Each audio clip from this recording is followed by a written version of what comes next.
Hello, my name is Laurie Tucker.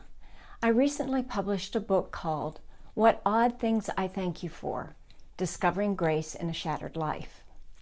In this time of shared revelation in the Me Too era and with the continuing Catholic and Christian church scandals, I have seen the power and healing that comes when victims have the courage to go public.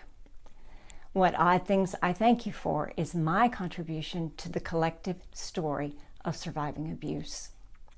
It is a story of how abuse affects and shapes every aspect of my adult life, something that I think is often discounted when the abuse occurs in childhood.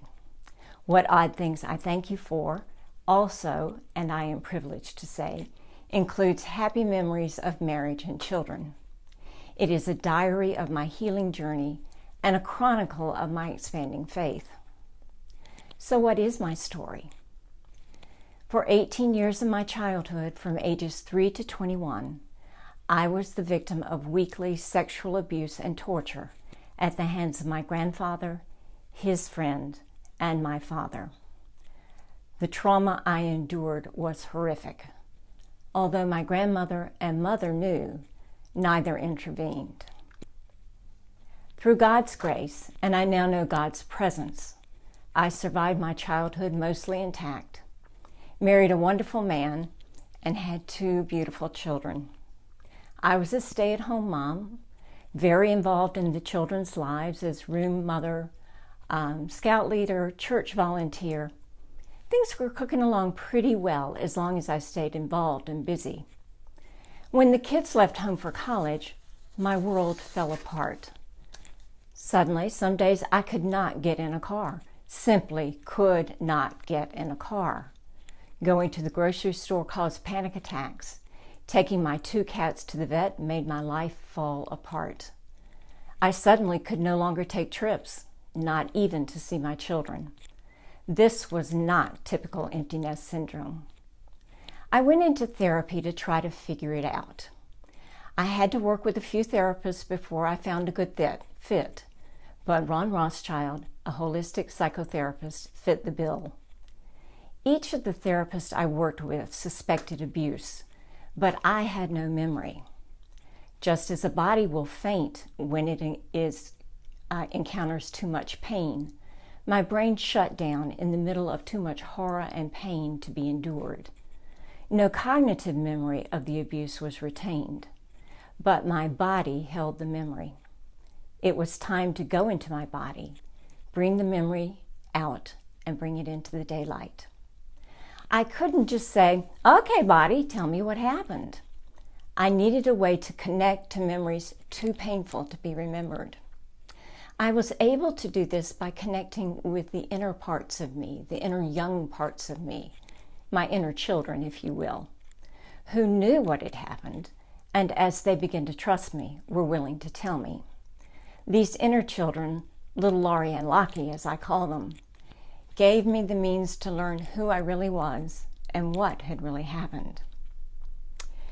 Even with their help, it was not easy.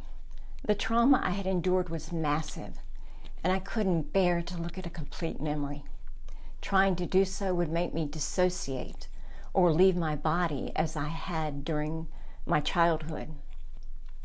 But I found I could write the bones of the memory, and working from that script, be able to work 1 sentence at a time each week until the memory was complete. You can imagine how long it took me to work through 1 sentence at a time, a memory that was 2 pages single-space typed. Retrieving memory also required me to experience in real time what I had experienced in childhood: the pain, the terror, the degradation, the feeling of abandonment when no one intervened. For 4 years, I weekly re-entered the horror chambers of my childhood. It was like receiving chemo, a violent assault on the soul and body. Days when I simply was too sick to do anything. A couple of days of being dazed, literally, as I tried to assimilate what I had learned and what had happened. and then a day or two of normalcy before it all began again. Hard on me, hard on my husband, hard on everyone who loved me. Little Laurie and Lockie told me they felt safe when dissociated, or in the black void, as they termed it, because God was in the black. There they felt safe and loved. Knowing that God had been present during the abuse, I wanted to invite God to be present in the healing from it. I began to write weekly prayers that I would share before we returned each week in memory. The prayers became the foundation for this book. Each prayer has an essay that describes what I was feeling and what I was doing that day. In the coming days, I want to share some of those prayers with you. Also to share what it was like along the healing path, and to share some ideas that I have of what a person who loves someone who is trying to heal can offer them in support.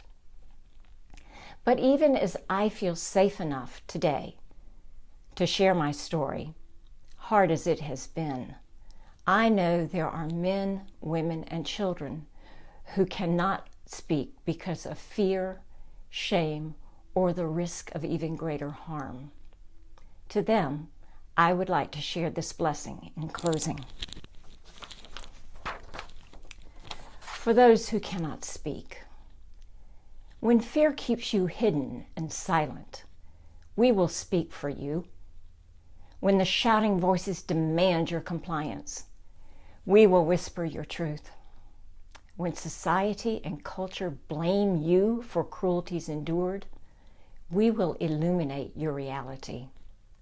When fear keeps you trapped, we will share your story as our own. When you exist in a life not of your choosing, we will not forget you. When we demand justice, you will demand justice too, for we are one in our suffering and one in our strength. We carry you on our shoulders as we step into the light. Amen. Thanks for listening. I so look forward to sharing more with you in the coming days. And for now, blessings and goodbye.